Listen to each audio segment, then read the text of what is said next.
Support for Down and Dirty comes from listeners like you and the Tampa Bay Times. The Pulitzer Prize winning newspaper is available around the Tampa Bay area and online at tampabay.com. Thanks to the Tampa Bay Times for their support.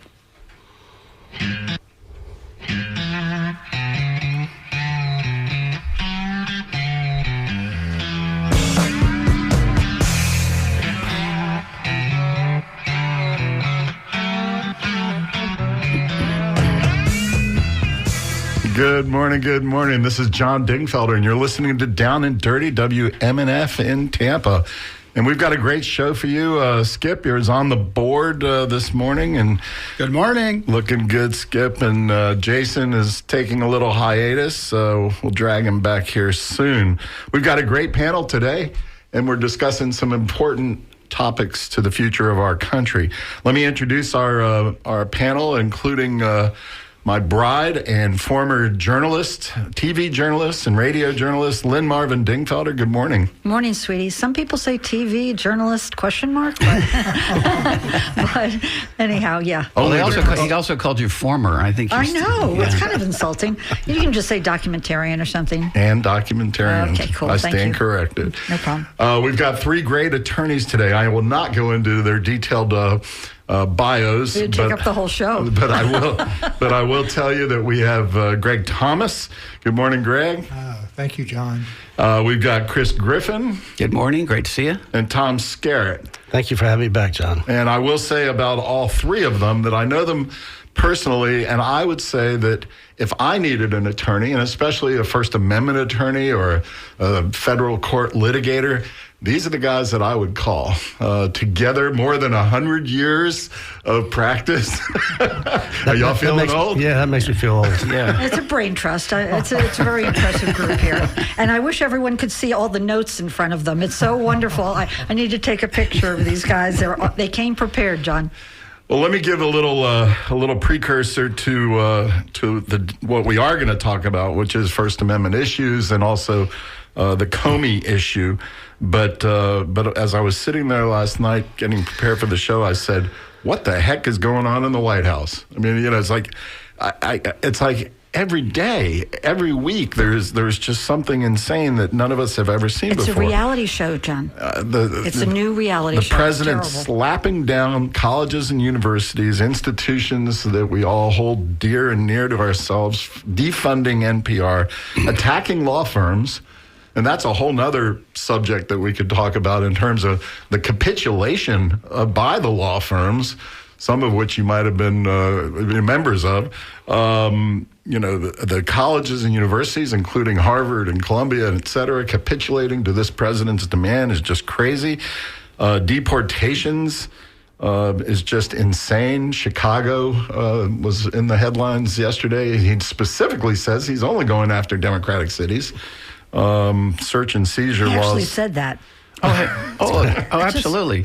And now that the shutdown has occurred, sorry, John, no. he has said that he will target for complete demolition projects that are favored by Democrats. Yeah. Yeah, there's that big tunnel project in New York that's been in the works for decades, and now he's going to stop that near completion. Yep, because the contracts were awarded contrary to his DEI policies. Yeah. John, I don't agree with anything Trump stands for or Trump does, but I have to say I find it almost refreshing that if you ask him, what are you up to? He tells you. Yeah. I mean, he will just flat out lay it on the line saying, we're going to weaponize the Department of Justice. He said that. The perfect witness or deponent, right? Right. So he just doesn't, he does not feel that any of the rules apply to him. So breaking them is not a big deal. So then he goes in front of 800 generals the other day. Wow. And I mean, this just goes on and on. 800 generals the other day, and he says the enemy is from within. Okay, and one of the generals, I think, or the retired generals, called that rather Hitler-esque. And he also said, if I may, that the folks in this room will be using these unlawful cities as training grounds. Right. Which is... Yeah, the military on our streets is an enormously scary thing. So the big question coming out of that is what would the military do if the top brass tell them to do? Will they follow orders if they're unconstitutional? They all swear an oath to uphold and defend the Constitution. I think it's going to divide the military like it's divided our country. I think you're going to have some generals who feel they have to do what he says, and I think there are going to be others who are going to say, what do we do about this, and maybe not. Or maybe just retire. Greg? Yeah. I was just fundamentally baffled by the whole military being there. When you take an oath as a military person, it's to the Constitution. Yep. It's not to the commander-in-chief. It's to the rule of law. Yeah, and when you think about it, our military is really well educated. They either went to the academy or they went to other graduate schools. The thought that they would seize the Capitol or eliminate, the Constitution is just amazing. Or eliminate civil rights in our neighborhoods. Absolutely. And he's demonizing political opponents by name. Oh, yeah. By name. And demanding that the Department of Justice do, in his words, something, anything, to investigate, and he hopes indict those enemies that he's identified. If you had submitted this for a script at some point and pitched it to Netflix or Amazon Prime, they would say, "Oh no, that couldn't happen." That people would definitely reject any of these premises in a script. And here we are. Only in a science fiction movie, right? I find it terrifying. I mean, I know we're being a little light here, and we're talking, from a very cerebral point of view. But I want to tell you, I'm terrified. I really am. And I think the real question, besides terrifying all of our listeners, I'd like to hear from this brain trust. What do we do? Yeah. What do we do? How do we stop it, slow it down? What can we do? And is this real? I mean, can this really be happening? And as a political leader, my dear, when is that next No Kings event? That's coming up, isn't it? Yeah, I think it's the 18th. It's the 18th or the 19th. Uh-huh. Yeah. I'll look it up, yeah. Yeah, we'll let everybody know, because that's what the average citizen can do. And all of our listeners can do is pour out into the No Kings event, not just in the city of Tampa, but in every single community in our listening area. Yeah, that's coming up in October. I'll pull the date for you. And if I may, further to what Lynn just said, what can we do? Mm-hmm. And that's we with a capital W, perhaps. And in the Comey situation, we're seeing already that the judge has raised some very serious questions about the viability of the indictment. And we all know the old saying that a prosecutor can get a grand jury to indict a ham sandwich. But apparently in this instance, the grand jury said no to at least one additional count that wasn't included in the indictment. So I think the courts have been doing a wonderful job of putting up barriers to what Trump wants to do. And I'm hoping that this is another instance. And if this happens often, that is to say, bringing an indictment that either a judge rejects or a jury finds not guilty, the public's going to get tired of it. But what about the Supremes? I mean, if it got that far, aren't we doomed? They're an illegitimate court. They're a bunch of political puppets. Yeah, they already know what they're going to decide before they sit down and hear the case. So we're not likely to get a lot of relief from them, except they may figure out that if they keep playing this game, they're irrelevant. The Trump and his administration don't need them anymore. And we all know that he's a transactional person. So if he doesn't need them, then they'll drift off into irrelevance. Yeah. So let's back up a little bit and talk about Comey and what happened for those of you who've perhaps been on Mars and are just tuning in. But as you may know, James Comey was the head of the FBI, a very well-respected person in the justice system. He had issues, or Trump had issues with him. He had issues with Trump, which we don't need to go into great detail. But now he's apparently persona non grata, enemy number one for the president. And they fired his daughter too. Remember? Oh, that's right. They fired his daughter. His son-in-law quit. They both were career Justice Department When you think about it, it's amazing because Comey is the person who elected Trump. That's right. Exactly right. When he bombed on Hillary, exactly that's right. the result of the election is Comey speaking up. Yeah, he should be his best friend. Yeah. Should be thankful, absolutely. But can I just that was when interject? Trump won. Go ahead. No Kings is on October 18th throughout our country. So if you want to show up, I know there's something in downtown Tampa. That near probably City is Hall. Saturday. Probably, yeah. Okay. So October 18th, 2025. And John, let me comment on that. And I cannot claim credit for this. I heard it from persons much more intelligent than I recently. And I don't want to get down too much in the weeds, but the Comey situation is a stark example of what I'm about to discuss. The traditional structure of the criminal justice system and the agencies that prosecute matters that are ultimately prosecuted or investigate is something happens, the investigators review the evidence, they determine has a crime been committed, and they further review the evidence and try to discover or determine who committed that crime. Evidence, crime, person. Now it's completely reversed. That's the person I want you to indict. That person who has been directed to do that has to come up with some charge, which is what's happened in the Comey situation. And then the prosecutors, under the direction of the Attorney General and the President, go looking for the evidence that might support what they've charged. So it has taken the traditional evidence crime defendant to defendant crime evidence, which, as lawyers, we understand how frightening and dangerous that is. Yeah, and specifically the guy who the president handpicked, apparently Eric Siebert, was the U.S. attorney for the Eastern District of Maryland, Virginia, excuse me, and he was a MAGA guy. This wasn't just a leftover from Biden or something like that. He was a MAGA guy because they knew he was in an important position geographically and politically and legally. So they handpicked him, and for the next how many months? 6-8 months. He was tasked, to, as you said, Chris, to scour everything that they could find to pin on Comey. Okay, and what did he do? He threw his hands up in the air and he said, "I can't find anything. That's right. I can't find anything." And so what did they do? They fire him. They pushed him out the door.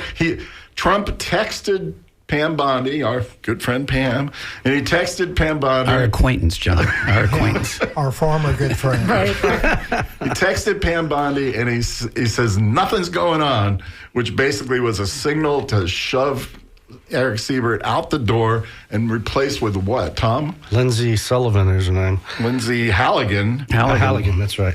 What kind of credentials Miss Lindsay Isn't have? she like from the insurance world or something bizarre? Like, Yeah, nothing to do with this. Never prosecuted a case in her life. Did we know anything at the age of 36, guys? Gang? I still don't. I was going to say, at my age, I still don't. I'm sorry, but at the age of 36, we were just barely beginning to understand which what means you take orders law and you was listen about. Yeah. because you know you're in over your head. So he's going to get people who are weaker or afraid or who idolize him and march. It's going to be interesting, though, in a real judicial system, if you're going to go in and say, okay, I'm going to now, indict, whereas my colleague for 3 months couldn't find anything, the only way you could really do that is if you come up with new evidence. Sure. Okay. And they're going to be unable to do that. And so it just makes a mockery of the system, even more. Well, gang, you've been in federal court much more than I have. Okay. But tell me what you think about the admissibility of some of that. The fact that there must be files and memos and all sorts of things that say, we can't find anything, boss. We can't find any evidence against Comey. Is that going to be, are they going to be able to discover that? And is that going to be admissible? Chris, what do you think? That question came to mind for me. Being trial lawyers, we think about, okay, what's going to be in the record when it goes to the jury. I think they're going to have difficulty if they attempt. We know that there are memos in existence in which the author says can't find anything. I don't know. If there's a relevance objection, perhaps, if there's a hearsay objection, but I would not feel confident that that information could get into the trial record. Greg, what do you think? Yeah, I agree with Chris. All that precursor stuff is going to be shoveled to the side, and they're going to try the case on the very thin evidence they have. But they're going to try. I'm sure they're going to try, and I certainly applaud their efforts. I'm not a criminal defense lawyer, but is there something like prosecutorial, overreach here? And the thought that if we have a good judge, it may never go to trial. That would be the best option, I think.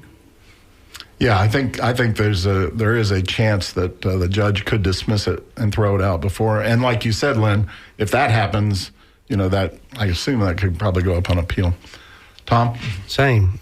If we had a legitimate court, we'd have a chance to have that judge rule. I disagree with my esteemed colleagues. If I were a judge and the issue was, should you be indicted, and there was a federal file, for 3 months or 6 months or whatever, I want to see that file. Mm-hmm. I want to know what it is that they looked at, because if it's true, if I find as a judge that is insufficient evidence, end of case. Yeah. Well, there is that notion of exculpatory evidence. The Brady rule. Yeah, and not being an expert on it, but if the prosecutor has that type of exculpatory evidence that goes to prove that defendant actually was innocent or is innocent, they have to produce it, and it is admissible. Okay, I'm here because you guys are getting into the weeds a little bit. Well, we're going to break up objection. This legal class. Real quickly, Brady versus Maryland stands for the proposition that if the prosecution has exculpatory evidence, it is required to turn it over.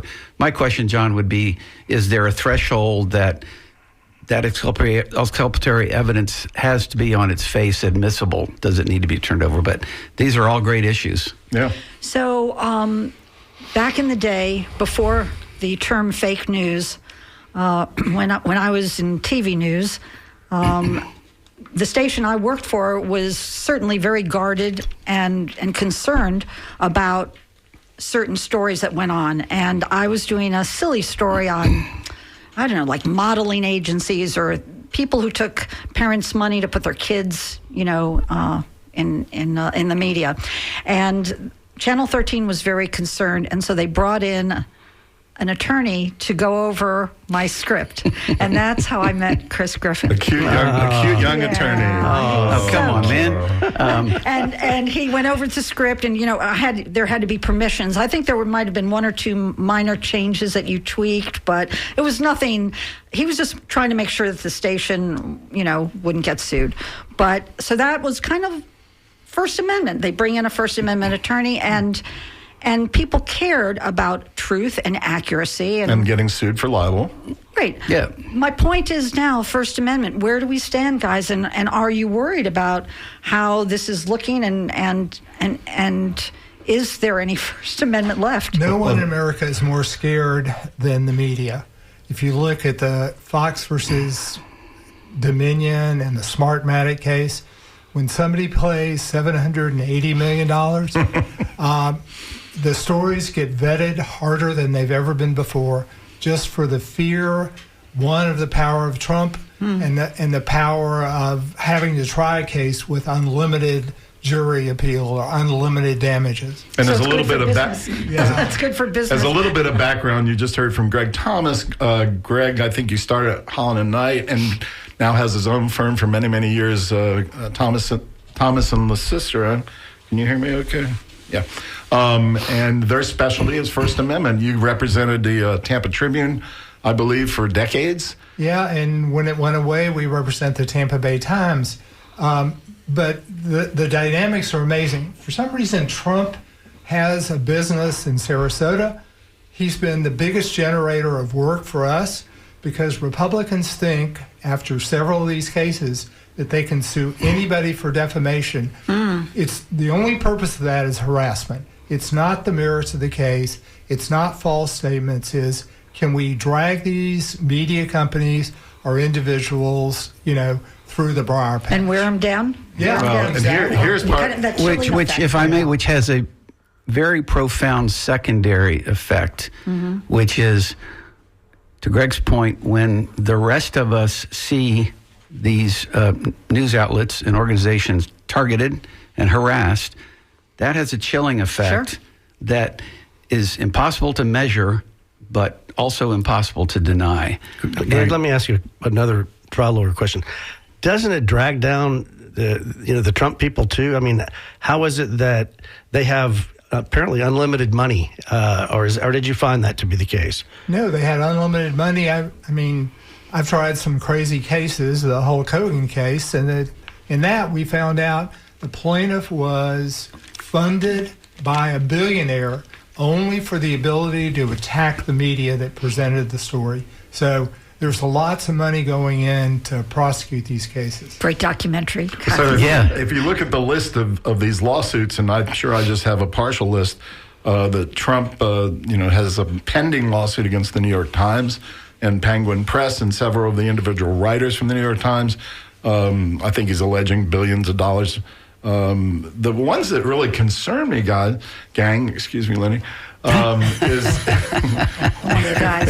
guys. Well, what about CBS? Well, that's what I was going to say. The ones that concern me are the ones that have been sued and caved. Yep. ABC, YouTube, Meta, X, they've all caved, and they've caved for probably not legal reasons, but for economic reasons or for administrative reasons, because they have deals pending that have to get approved by Washington. And what about the FCC threat? And we're not even talking about late night shows? We're going there in a minute. We're going there in a minute. We sort of backed into Jimmy Kimmel and Colbert. But anyway, let's finish talking about these lawsuits. And by the way, if you're just tuning in, let me back up for a second and tell you we've got journalist and documentarian Lynn Marvin Dingfelder, attorneys Greg Thomas, Chris Griffin, and Tom Skerritt, all esteemed and wizened 30-plus year attorneys. And this is Down and Dirty? Yeah, I was wondering about that. Down and Dirty, and I'm John Dingfelder, and you can call in and join the conversation at 813-239-9663, although we are having a good time without you. But if you want to call in and you have a question, we'd love to hear Or you from can meet us for coffee later. It's your choice. And we're not all as rude as John, so please call in. Tom, what was your personal or legal reaction when you heard about Colbert first and being laid off, and then Jimmy Kimmel being at least temporarily fired? So I've been telling people, you're asking Lynn, what can we do? Right. Okay.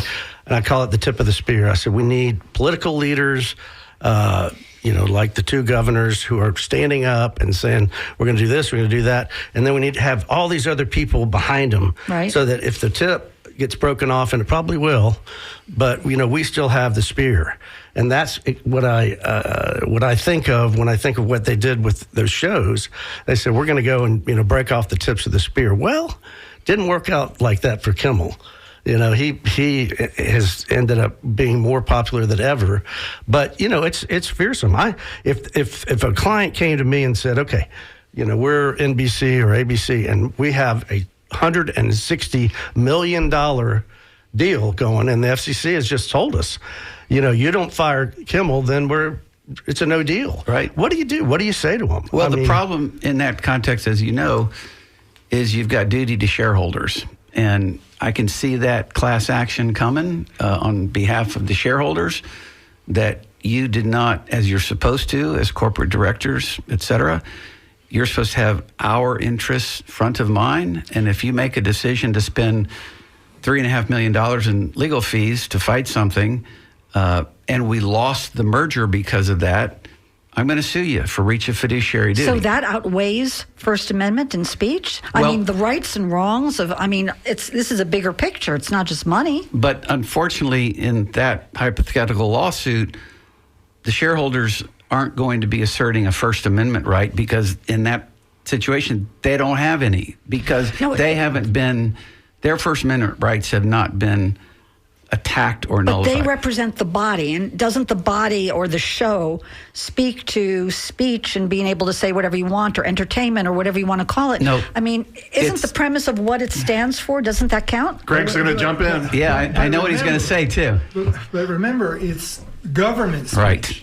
The First Amendment is all about stopping government from intruding into speech. In the Kimmel case, or the other case, that was corporate speech stopping them. But the First Amendment, It was the FCC chairman threatening that you're not going to get something. That's where the First government. Amendment came into that's play. exactly right. Right. But in the first one, when it was done not because of a warning from a federal official, true. but to make sure that the merger went through. Oh, I see. As Right. I knew Greg was going to say that because he's a damn smart lawyer. It is the First Amendment is the government shall make no law. It's the government, and It's often confused. it's often people walk around my First Amendment rights, my First Amendment rights, and those. Our grandchildren say it to us, right? Just try to cut them off. Right. No, but Greg, what was your response? What was your reaction? Did you think they were going to hold firm on the Kimmel thing? I was amazed that Kimmel was able to come back. That the people in California thought, well, what's the decision we make? And it must have been viewership to some degree. The fact that some of the clients we represent, Sinclair and Nexar, actually caved, even in the front of government, Pressure, punishment. Yeah. So I just wanted to read one thing to you guys. There's a federal judge who just issued an amazing opinion about the First Amendment as it relates to the speech of migrants. And the initial thing comes from this. It says, Trump has pardons and tanks. What do we have? And it was an anonymous request. He said, alone I have nothing but my sense of duty. Together we the people of the United States, you and me, have one thing, a magnificent Constitution. The opinion in this case is just so beautiful about protecting. Where did it come out of, and what was the context? The context was a bunch of university associations trying to protect foreign students who were speaking out.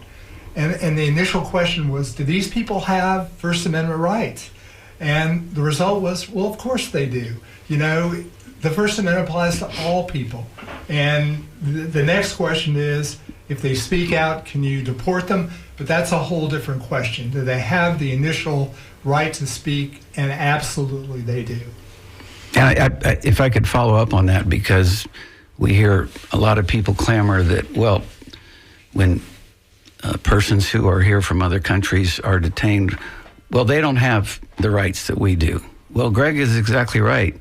If you're on American soil, you have the same due process rights of someone who was born here. And that's a fundamental misunderstanding that I think drives a lot of the, like I said, the clamor on the other side. You have First Amendment rights. You have due process rights. And they resent that, I think. And I think that's why they try to spin that it doesn't exist, maybe? Absolutely, yeah. But Chris, Tom, we've seen as recent as last night in Chicago, those Fourth Amendment search and seizure rights severely Curtailed. I mean, it's and again, because they're grabbing people off the street based on their color, and then the lower courts said no. The lower court in California said no. The appellate court in California said no. And then it went to Supreme Court on one of those weird little one-line opinions said maybe. Yeah. Tom, I interrupted you. No. It's just, it really, I think, goes back to the courts. And the three bastions left, bulwarks, to keep our Constitution from being shredded is the federal courts, district courts, okay? Because the appellate and, of course, the Supreme Court, they're not reliable and they're not applying the law. Okay, but the district courts, and not uniformly, but for the most part, they're holding the line. Okay. Second is, I've already talked about our political leaders have got to just, reach down there and stand up and find a pair.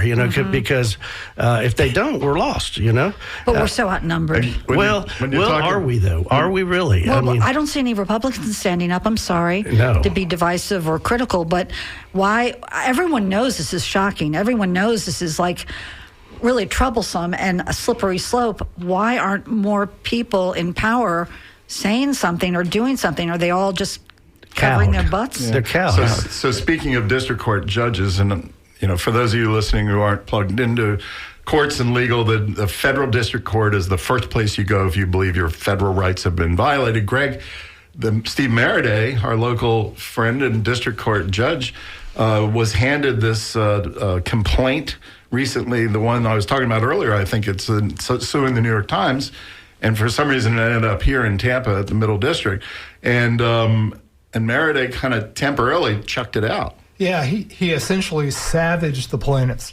He said, you came in with an 84 count complaint. It's not simple. It's not direct. You need to start over, which was a wonderful thing to say to a plaintiff. Get it straight, get it lawful, and then file it again. So the first 60 pages or whatever counts were just lavishing the president with praise before you even get to what your harm has been and what the allegations are. Yeah, I don't know Maraday really well. I mean, I know he's been on the bench. He's him, Chris? Great judge. And appointed by H.W. Bush. I read that. Or maybe even Ronald Reagan. No, it was H.W. I read it. Well, I read it, maybe. Well, quite frankly, he's one of my favorite judges just because he's really smart. And, sometimes I've lost, sometimes I've won, but that doesn't matter. He's a great judge. And I think this is the lawsuit in which the Times is complaining, or in which the president is complaining that the Times violated his rights by putting its endorsement of Kamala Harris on the front page. And that might have been part of the 80 pages. It was. And when we think about it, both as lawyers and laypersons, they're allowed to endorse a candidate. It's been done from time immemorial. And the fact that it was on the front page violated his rights. I can't wait to see what they plead as the rights that were violated. But that's what that lawsuit is about. So Maraday said, come back within 20 days and give me 40 pages or less. Lenny? I have a question. If all of this doesn't upset people enough, let's talk about the money. The money for the National Guards, the money for the litigation that's being fought, the money that isn't going to things that we need that's been taken either from nonprofits or the arts and now pushed into military or legal. I mean, why aren't people upset about this? They don't seem to be focused on that. Maybe because no one's reporting on the amounts of money that's being spent. I'd love to see some of those figures because it just seems like Trump is always, throwing legal, it's like a wall and it's threatening and it's a bully type of stuff. But I just would love to see some numbers to see why people aren't upset about our money, our tax dollars being reappropriated to these things that he's weaponizing. Yeah. Can we even alert the public to the fact that medical care and insurance is going to be so depreciated? Let's balance what it costs for the National Guard or the Marines, and then balance it for the need of Americans to have medical care that's, good for them. And the research that they've cut off for future. Oh, gosh, yeah. That's terrifying. But yes, I think that's a great point.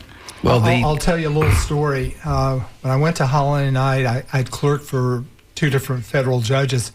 The first memo I submitted to Steve Maraday. I've never had something with more red lines on it than anything in my life.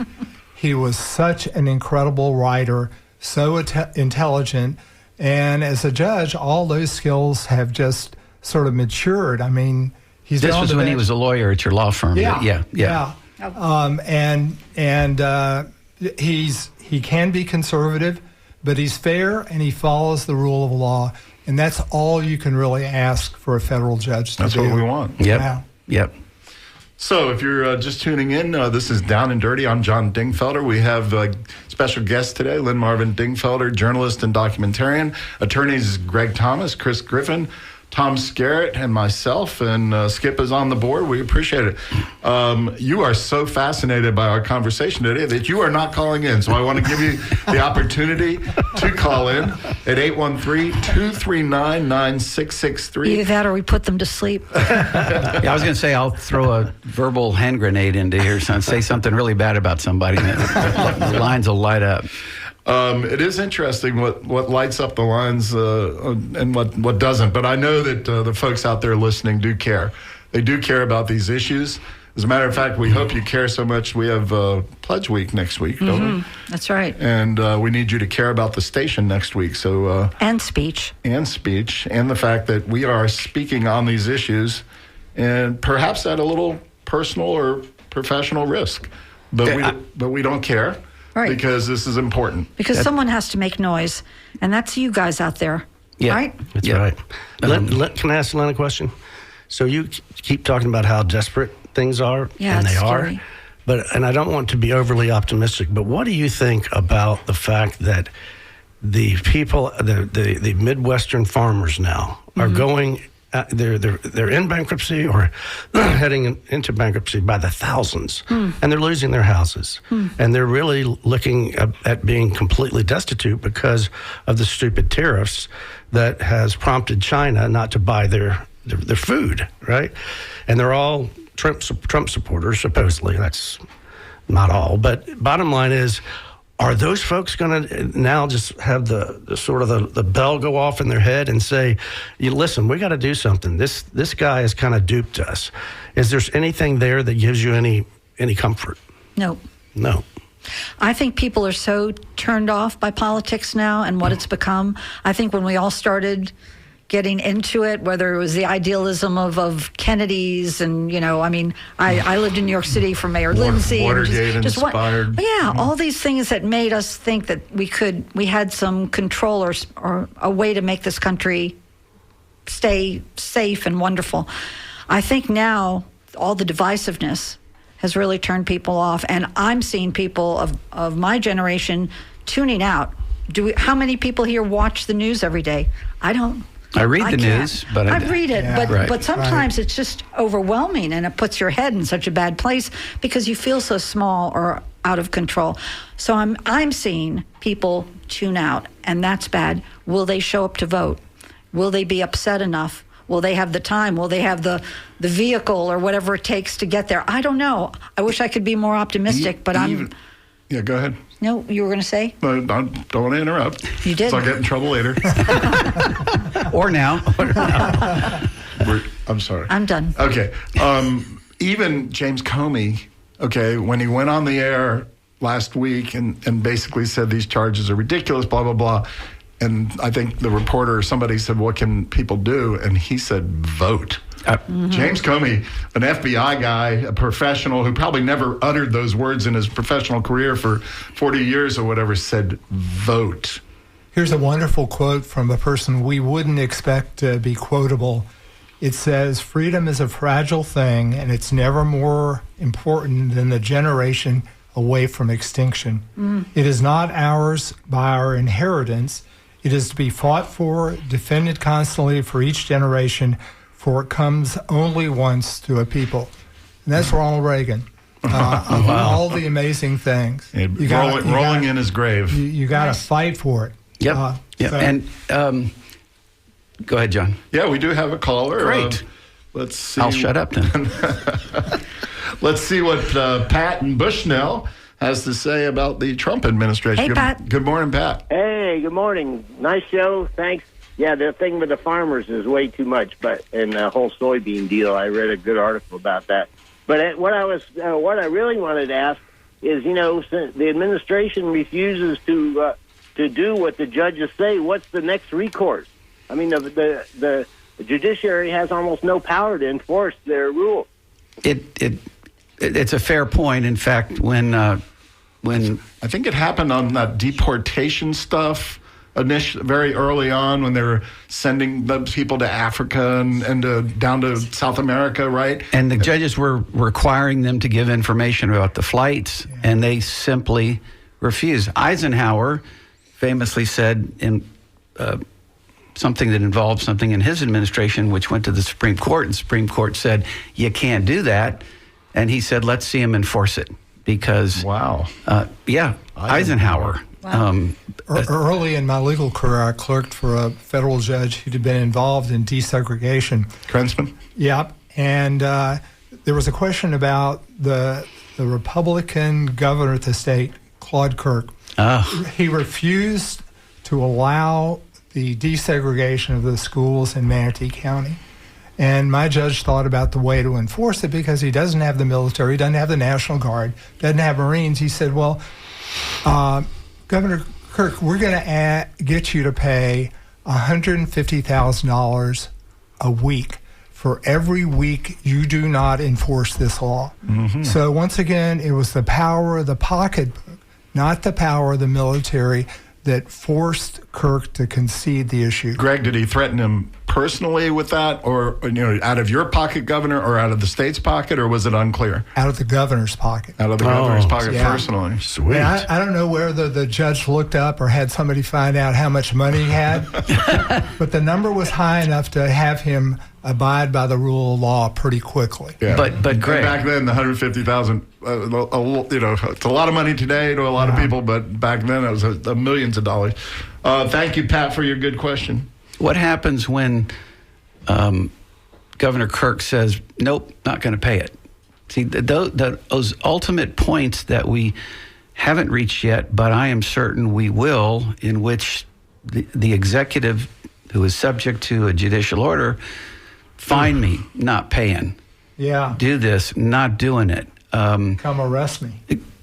Which, if I'm waiting for that to see a governor, or we all know about the Supreme Court rulings insulating the president from liability, but that must be what it comes down to. All right, we've got John in Port Richey who has a First Amendment comment or question. Good morning. Yeah, well, thanks for the show. I listen to some conservative radio occasionally, and some of the stuff I hear from particular commentators on there is extremely visceral, and it's just amazing how they can get away with that.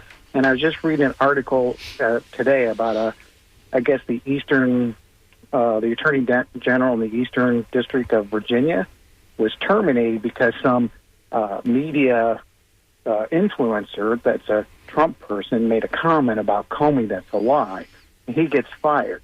So my question is, why don't people go after these people that are lying? I understand, like in the media, they give people on the radio or in the news kind of a little bit of a break on what they say, but when Trump comes out and says, those liberals are commies, and he starts making these kind of divisive statements, why can't we start going, no, the First Amendment is not absolute. You crossed the line, or when you say that, I swear I've heard commentators say that liberals want to come out and kill you.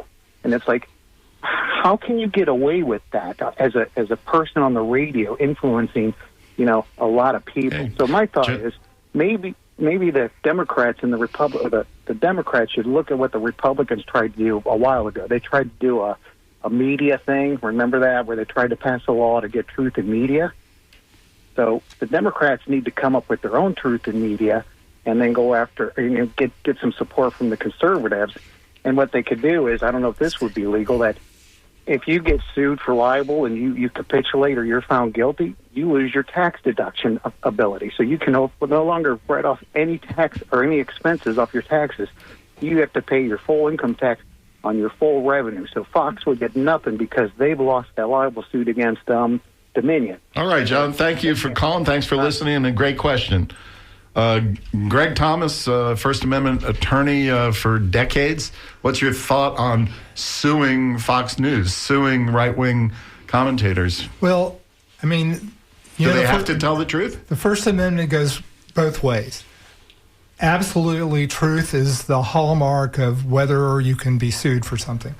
But if you're making statements that are nebulous, someone's opinion about you being a bad person or evil or those sorts of things are protected by the First Amendment because it's opinion. So, the flow of the First Amendment sometimes tragically goes both ways. So some statements like the one our caller referenced would be protected. Yeah, just like the comments you're hearing today are the opinions, our opinions, in my opinion, and the opinions of Down and Dirty, and not the opinions of this station. No, sir, they are demonstrably true facts. I just want to make that clear. This is untruth station. Tom Skerritt, you represented various local government agencies, government individuals, government officials for many, many years. Have you ever heard of them complaining about the media and wanting you to do something about the media? Oh, they definitely complain about the media when the media goes after them. They're not happy at all. But what's your advice? Generally, not to go after them, because all it does is just makes a much bigger deal of it. And if you were hoping that people will not pay it much attention, you go ahead and file a lawsuit, and you will have a lot of attention. Yeah, we used to love it. We call it giving it legs. Yes. Yeah. So you just perpetuate the story. You're right. Let it go.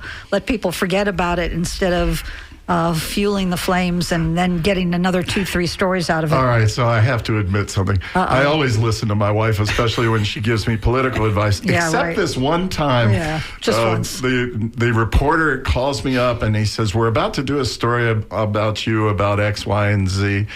And instead of going and talking to my wife and listening to her wisdom, I decided I was going to go down to the Tribune, yes, indeed, and scream and yell and act like an idiot to all the editors who had listened to me. We call it a meltdown. And Did you keep him from going? no, she didn't even know. I don't think she knew I was told me going. afterwards. Yes, and so obviously the small little story became much bigger. Yeah. Well, if I may, John, going back to what Greg said, we pull back 30,000-foot view to the fundamental principle that the First Amendment is designed to protect one person. If it's one person against everyone else, that one person still has the protection. And that's what it's there for. Isn't that nice? Is to protect the expression of unpopular views. But Chris, the First Amendment, we're running out of time a little bit, so let me throw this in. Sure. And all of you. The First Amendment has certain words there. Okay, we can read those words, but it's only as strong as what's been written about it by the Supreme Court. Okay, New York Times v. Sullivan, seminal case in the 60s, talked about what is libel, et cetera, et cetera.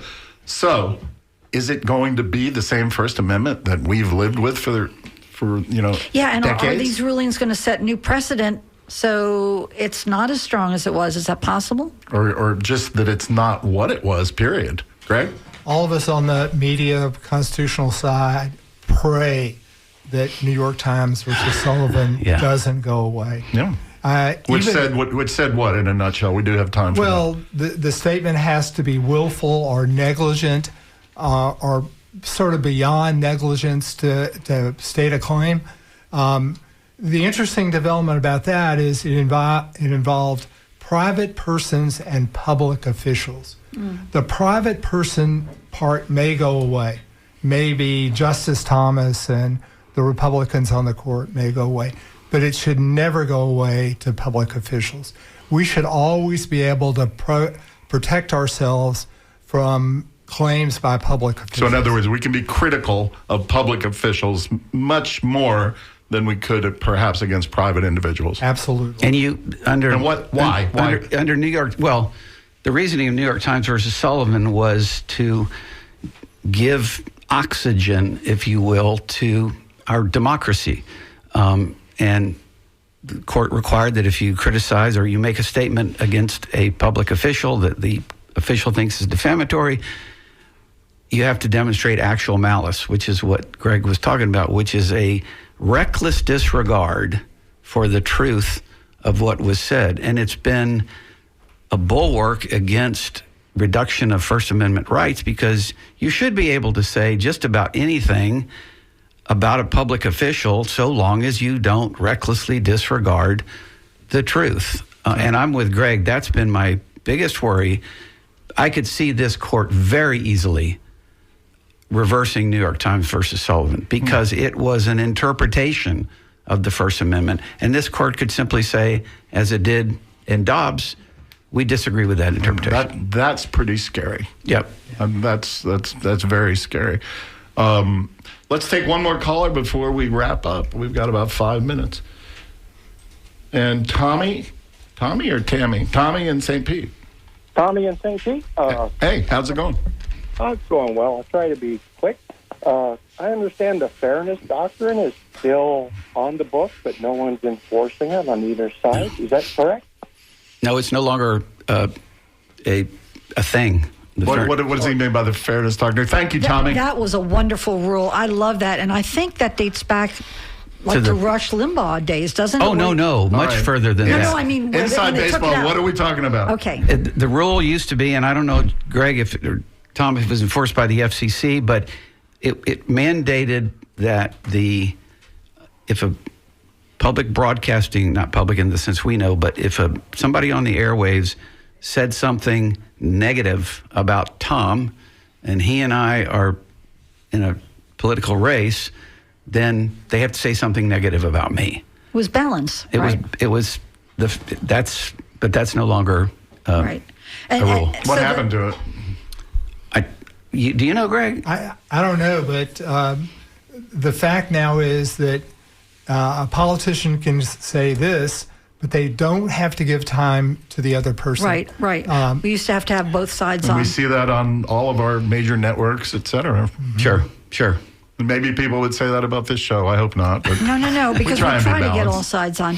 But I think the point is that that's when you got your, I don't want to say slanted, but one-way speech. You know, you had your Rush Limbaughs or your MSNBCs, or before that, you noticed that all news organizations had a sense of balance. And I think now you have a new branding that has come with that has allowed you to wave the flag for whatever strong leanings you have. And I think that I'm not sure, but I think that came to be because the FCC did away with that. Yeah. That fairness rule. They did. Yeah. So let's wrap up talking about, God, these are great subjects, and I always say we run out of time. This could be 3 hours. Let's wrap up talking about Comey. How quickly will this get to trial? I like where you're going, but I don't think that's how we should end the show. I think we need to end the show with some empowerment. And now we've told people, this stuff's happening. What next? And what do these wonderful minds think where we're going next? Speaking of wonderful minds, that's a great idea. Thank you. 30 years, guys. 30 years of a happy marriage there. We all have to have faith. Faith that the system will ultimately work. It may not work with this Supreme Court. I mean, I can remember as a kid where there were signs that said impeach Earl Warren along US 1. And things were good and supportive. They aren't right because now. Earl Warren was willing to stand up to Richard Nixon. Exactly. Yeah. But have faith and fight back and be supportive of the rule of law, supportive of the judicial system, and just hang in there. You know what gives me hope and faith, Greg, is that Kimmel situation. Yeah. The Kimmel situation, and we're all shaking our heads and saying, oh my God, if he can yank Kimmel, then he did it. Trump did it. He grumbles about Kimmel. The FCC guy says, we can do it the hard way or the easy way or whatever, and then they yank Kimmel. What happens 5 days later? The people speak. Yeah, but I think Chris is right when he brought up before that it was all about money. It was a monetary thing because the people were spoke canceling through their pocketbook. Right. And maybe that's what we need to do. Can I write that down? Chris was right. Yes. That doesn't happen very often. One other thing, John, and I don't have time to read it, but we all know the famous words of Reverend, I think it was Niemöller in Nazi Germany, who listed the litany of persons and groups that the government went after. Who's next? And he didn't say anything. And then the last line is, and then they came for me, and there was nobody left to speak for me. So Chills. My daughter's an architect. We went to Berlin not long ago. We went to the Holocaust Museum where there were a list of every one of the regulations designed to hurt the Jewish faith, hurt synagogues. And it was amazing how I looked at that and thought, what are all the things that the government is now doing to us to limit us? Exactly. And it was so similar, it scared me. All right. Well, thank you so much. Lynn Marvin Dingfelder, Greg Thomas, Chris Griffin, Tom Skerritt.